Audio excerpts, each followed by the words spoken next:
days to Halloween, Halloween, Halloween. 2 more days to Halloween. Silver Shamrock. 2 more days to Halloween. Okay, thank you, John. Let's keep it going.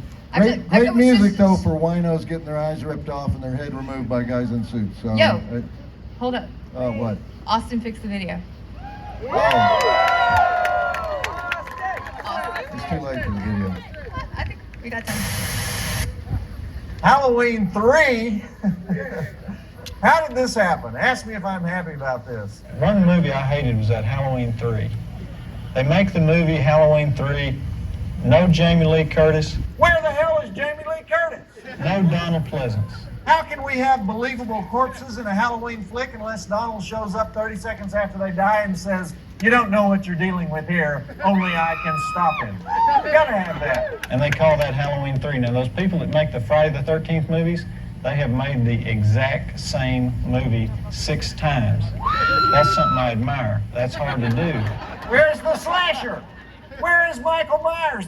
If you're gonna make a sequel, make a gall-darn sequel. Excuse me while I take a moment to be appalled. Tom Atkins as the doctor. Tom Atkins is the star of this movie. Can you believe this? Not Jamie Lee Curtis.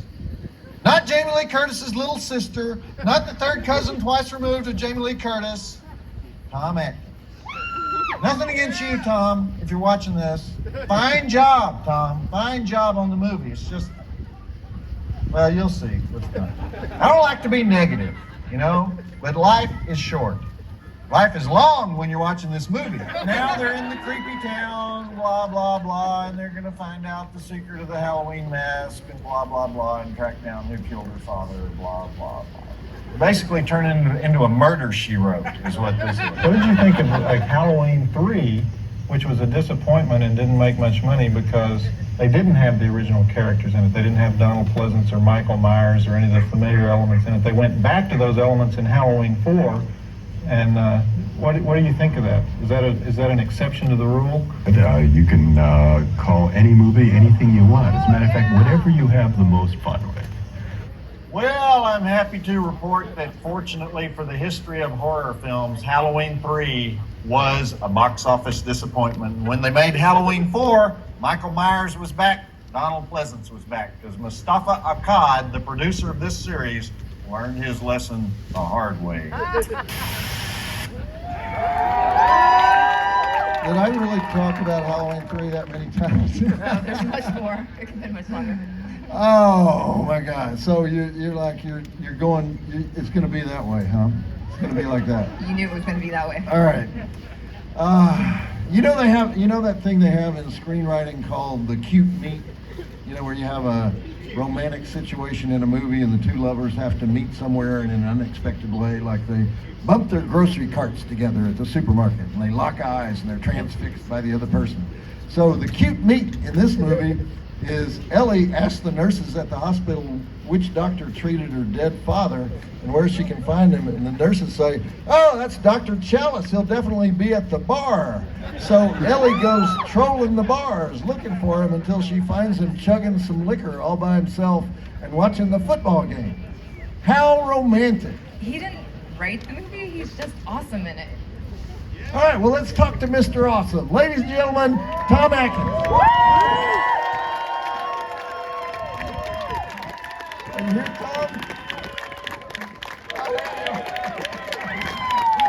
Have a seat, Tom. Oh, so, Tom, you must be well acquainted with by now with the Halloween 3 controversy. Are you? Am I what? Acquainted with the Halloween 3 controversy. There is no Halloween 3 controversy. Halloween 3 is the most popular of the Halloween movies. Tom? Tom, would you describe your character in this movie as an alcoholic skirt-chasing hero? Yeah. An alcoholic skirt-chasing hero? Yeah, I drank a lot during the movie, but I was a wonderful brain surgeon, trauma surgeon in the emergency room, and I did the best I could with Ellie's dad, but What kind of doctor are you? I mean, it wasn't clear to me other than trauma surgeon. Okay, you're the only guy on Yeah. duty at midnight at the community hospital. So. But I was very fond of most of the nurses on the staff. Yeah. All right, so before we get down into the nitty gritty of Halloween 3, I wanted to mention a few highlights of your career because this audience is probably more familiar with your career than any other audience in the world that you will ever meet. So, but you have worked in 7 decades, starting in 1968 with the Frank Sinatra film, The Detective. First of all, was Frank Sinatra nice to the young kid making his first movie? Yes, he was. He was a wonderful guy. I went up there to the Sherry Netherland Hotel to audition for the role. And I walked in and I met the director, Gordon Douglas, and I said, "Am I going to read with you?" And he said, "Wait a second." And he went over and knocked on the door, and Frank Sinatra walked in from the adjoining room. And I read with Frank Sinatra, and he said, "Good job, kid," at the end, tapped me on the shoulder. And Gordon Douglas said, "Well, you got the role." Oh, okay, so Frank does his own casting. He was a great guy. Yeah. He wasn't real sociable on the set, but he was, he had his friend Jilly there, some guy from New York, a saloon owner, I think. And He had Jilly, a saloon owner from New York? Yeah. That doesn't sound good like a guy to have on the set. Yeah. Frank was fond of the jar from time to time. One of the, a little story I'll tell you about Frank Sinatra. It was one of the first lessons I learned on what it is to be a star. He was very prompt. He was always on the set. He was always ready. He knew his lines. He liked to do one take if he could, but it didn't always work out that way. But they were setting up for lights, and he said, "I'll be down in the dressing room." They had a trailer for him right outside the precinct house.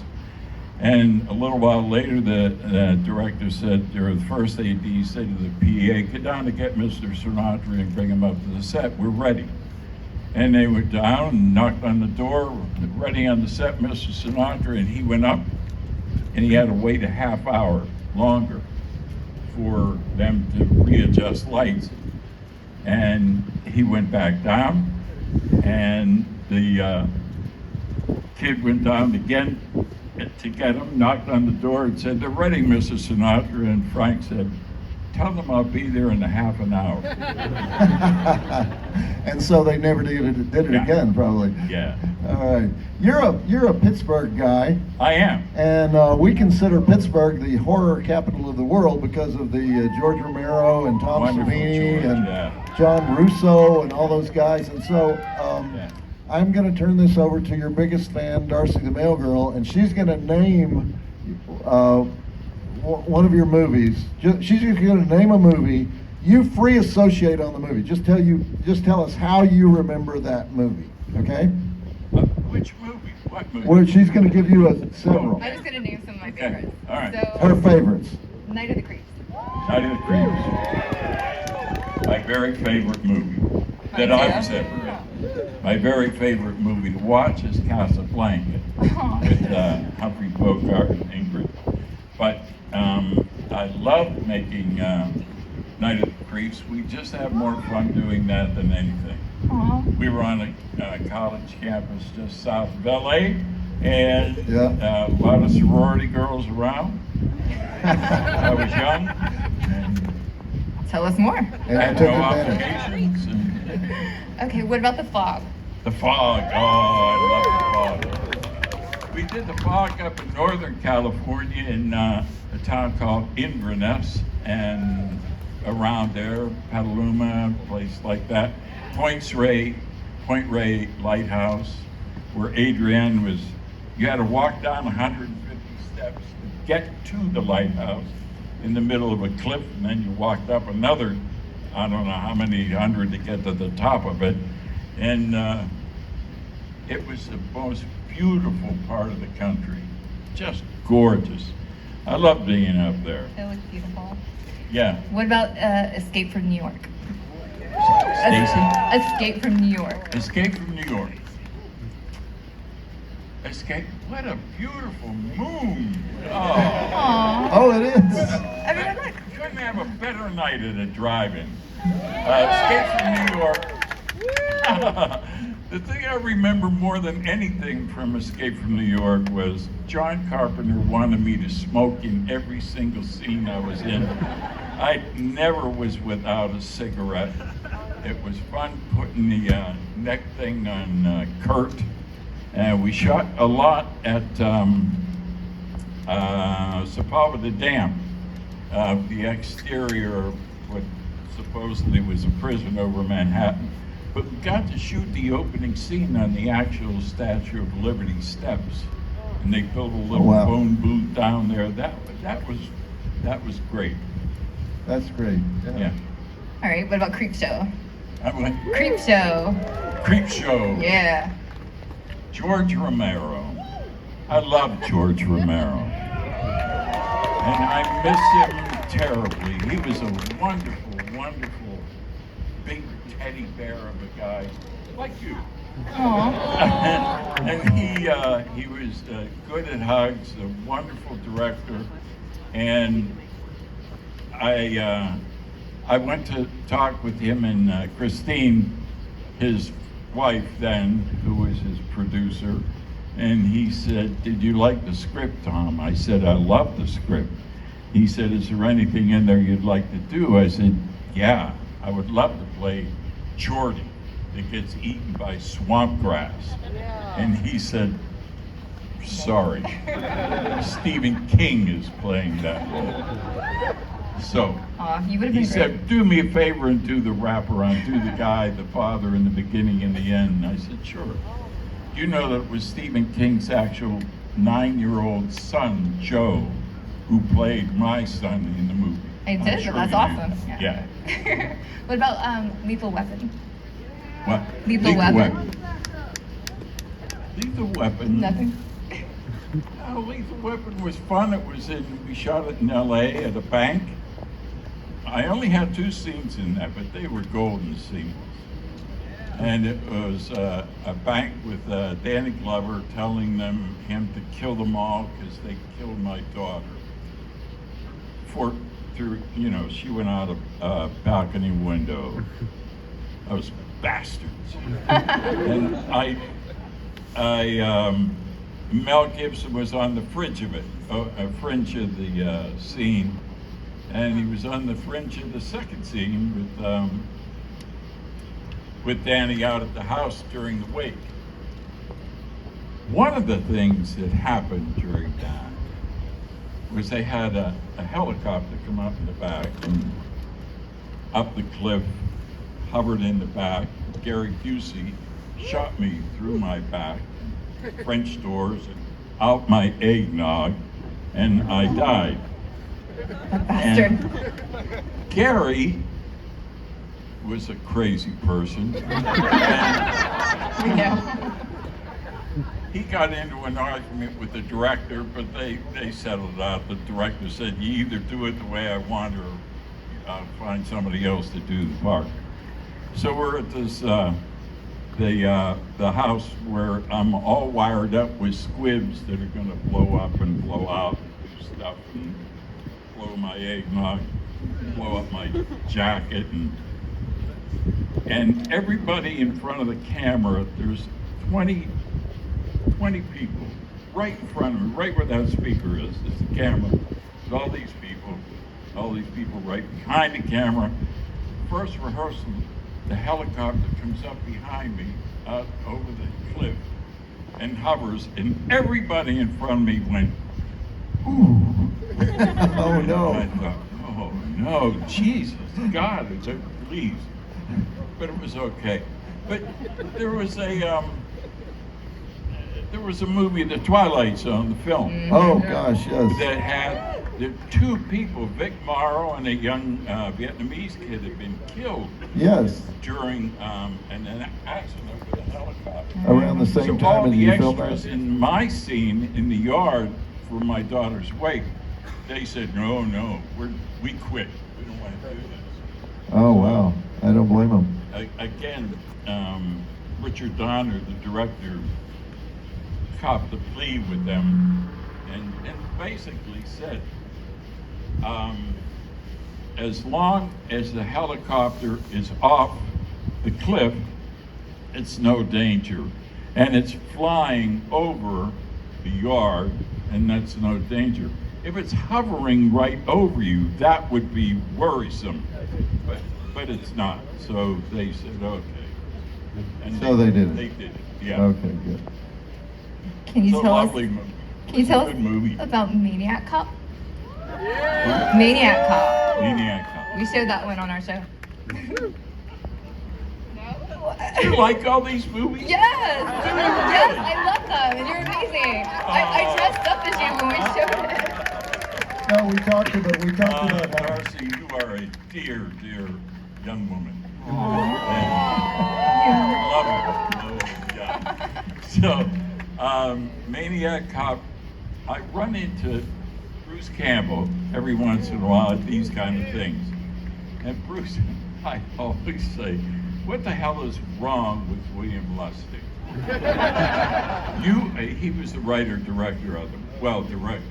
And Bruce said, you're the star number one, I'm in it, but you're the star, and you're dead in 24 minutes out the window, dead on a cab.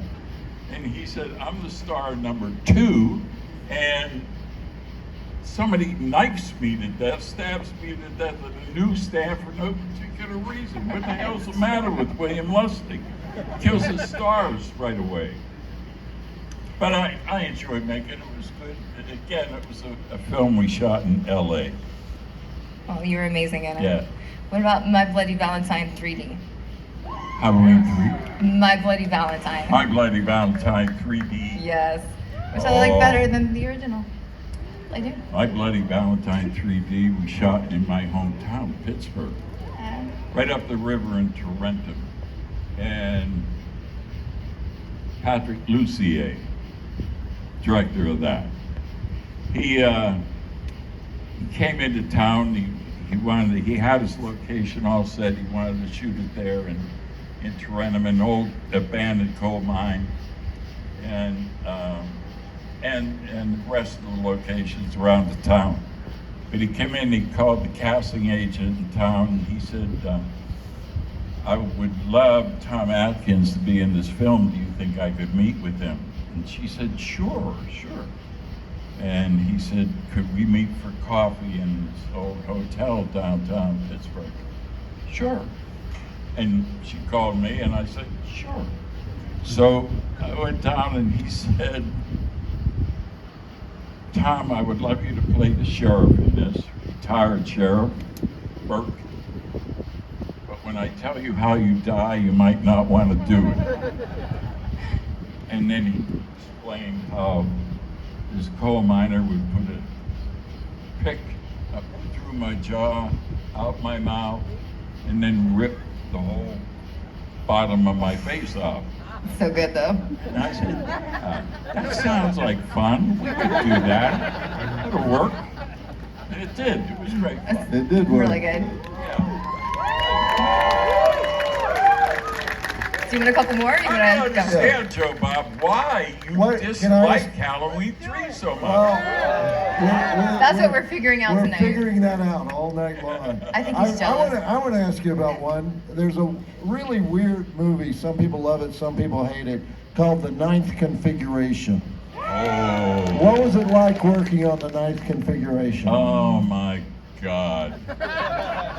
I have always thought a movie about the making of the Ninth Configuration would have been a much better movie than the Ninth Configuration was. Really, honest to God. We went to Budapest in 1978, which was still behind the Iron Curtain, and we were followed everywhere. It was just like you thought it was. Yeah, It was- Hungarian secret police were watching you the whole So, time. absolutely, yeah, KGB. And everywhere you went, there was a guy in a gray trench coat or somewhere close by. Also, your Just phone like Santa calls- Mira. What? Just like Santa Mira. Yeah, yeah. And your phone calls to the States, no cell phones then, and your phone calls to the States from a hotel would cut off and in the middle of nowhere. And, oh my God, Nicole Williams said he was the first star, but Stacy Keach replaced him. But Nicole was going through a terrible divorce in England, and he was talking to his wife or attorney or somebody about the third or fourth time that it happened that he was talking to them, and the phone went away. And he was so fed up and furious with trying to talk to his family and that, he took everything that would fit in the room through the front window onto the street in front of the Budapest Hilton Hotel. And he was immediately, we'd shot about a week, and he was immediately said goodbye. They deported him. Oh, you mean the police came and and Blatty said, had to bring in Stacy and then move people around in the cast. Yeah, wow. it was crazy. Wow. I would imagine that William Peter Blatty is not an easy guy to work with. Well, he was not, and a lot of people working on that film, we would have worked maybe 2 weeks in the States, and we were there 2.5 months, and it was 22 guys, and what he got was 22 angry drunks, and who at the end wouldn't even Tom Shaw, the production first AD, would come by and knock on doors. Tom, come on down. The bus is there. Take you down to set. Nah, I ain't going. I'll come later. I'll show you. Tom, there you go. It was just nuts. And a lot of people took the jobs figuring it's a good payday and we'll be able to go to Prague, we'll be able to go to Austria, to Vienna, to different exotic kind of cities around Europe. No. Blatty would put up the call sheet at midnight the night before on who was working the next day. Oh, so you'd never know. Couldn't Yeah. go anywhere. You couldn't Oh, plan any kind of trip. Yeah. It was Yeah. nuts. You made another Pittsburgh movie was Two Evil Eyes. Was that made in Pittsburgh? George Romero, yeah, Two Evil Eyes with George Romero and an Italian director whose name escapes me. Dario Argento. Yes, Yes, yes, yeah. him. Yeah, and that was fun too. George is always fun, pleasure to work with. Creepshow was also fun because Adrienne, my old dear friend, was in it. Yeah. Playing the lady in the crate or something, or the crate episode. How many roles of all those roles? How many were cops? Many, numerous. But of all the roles I've played many cops, varieties of cops. Cops Good cops, think- bad cops, detectives. Cops uniform. sometimes think you're a cop, right? One time, I came out of where I live in the Pittsburgh area now where I grew up. And I come out of a gyro house, and there were 3 guys standing across the parking lot. And I took 2 sandwiches I was going to take home for me and my wife. And these guys walked over and said, "Are you a cop?" And I said, no, I'm an actor. I played a lot of cops. No, we know. But were you a cop before you were an actor?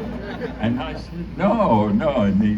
And the guys said, we're retired Allegheny County police, and you play the best cop ever on TV. Oh, wow. I thought, that was a really nice compliment. You know? That's the highest praise. Yeah.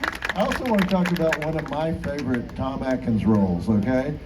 I think you did it quite a few times, but you were Lieutenant Alex Deal Yes, I was. on the Rockford Files. Yeah. And the commander, you were the commander who's always trying to throw James Garner in jail, if I'm not mistaken. I was always trying to pull his ticket and throw him in the slammer. Correct me if I'm wrong, but you were kind of a foil to Joe Santos as Sergeant Beckler. Who was always helping Rockford, even when he didn't want to help Rockford. But you would have this dialogue where he would say, where Rockford would say, "Dennis, help me out." He would say, "No, Jim, not again. You asked for too much." He would say, "Come on, Dennis, have a heart." He would say, "Do you know what will happen to both of us if Deal finds out?" Right? And you were Deal. You were the hard ass. You were the more hard ass lieutenant. Right? I was a nasty ass lieutenant. And ambitious. I was an ambitious lieutenant, and I wanted to pull Rockford's ticket and just throw him in the slammer all the time. But Beth would come down and bail him out. Yeah. He never ended up more than an hour or two in jail. Right. Are you still with the Pittsburgh Public Theater? I retired from the Pittsburgh Public Theater. Okay. The last thing I did there was the chief. You had that one-man show called The Chief that was legendary in Pittsburgh. I mean, in which you played the original owner of the Pittsburgh Steelers and wonderful man, Art Rooney. Art Rooney Sr. So you'll never do Art Rooney again? No, you know what? The guy who ran the Pittsburgh Public Theater for 17 years, a guy named Ted Pappas, Greek kid, and he moved on. He left after 17 years, a long run as artistic director. He hired a girl from Seattle Rep, and she came in about a year or so ago, and she said, Tom, great news. She called me on the phone. No, she didn't. She emailed me and said, great news, we're going to open the new season with The Chief, with a whole new cast. Oh, no! And I thought, wait a minute. It's a one-man show. I am the only cast. It's a one-person show, and with a whole new cast, and we would love to have you help promote it. And I said, no, are you crazy? No. That's terrible. So I retired out of the public. Okay, all right. That's terrible. Okay, well, we're going to go back to the movie, but I want to call attention to one scene in particular that I think sort of sums up your character in the movie. And it's a scene where you're on the payphone, and you're telling your ex-wife that you can't pick up the kids after all, and then you grab a six-pack off the top of the payphone booth. We already saw that. And I know. Yeah. I'm saying this sums up your character. You dash across the street to jump in the car with the hot young Ellie, who you just met that day, and so the two of you can go on a road trip because, of course, you're a natural amateur detective. You know what's important in my life. That's right. Six-pack and a sweet girl. You are such a horn dog in this movie. And technically, there are now 5 women in the movie that you've had sex with, because Marge Gutman, the angry, complaining woman who just checked into the motel, was your real wife at the time, right? That's right. It was my real wife. Okay. That was an odd moment, wasn't it? Yes, it was. Have my real wife in this room and me and Ellie in that room, right next door. Okay, roll the film. Actually, Tom, I heard you. I know that I heard someone ask you one time how you got into acting, and correct me if I'm wrong, but didn't the story start out with, well, I was chasing this girl who was an actress? Yes. Yeah, I was. Yeah, at Duquesne University. Yeah. Okay, so good casting, right? That's how I got involved in theater. Okay. I saw more and more of the theater group and less of her. Okay. But that's how it started. All right, great casting. You're amazing. Darcy. Tom. Oh.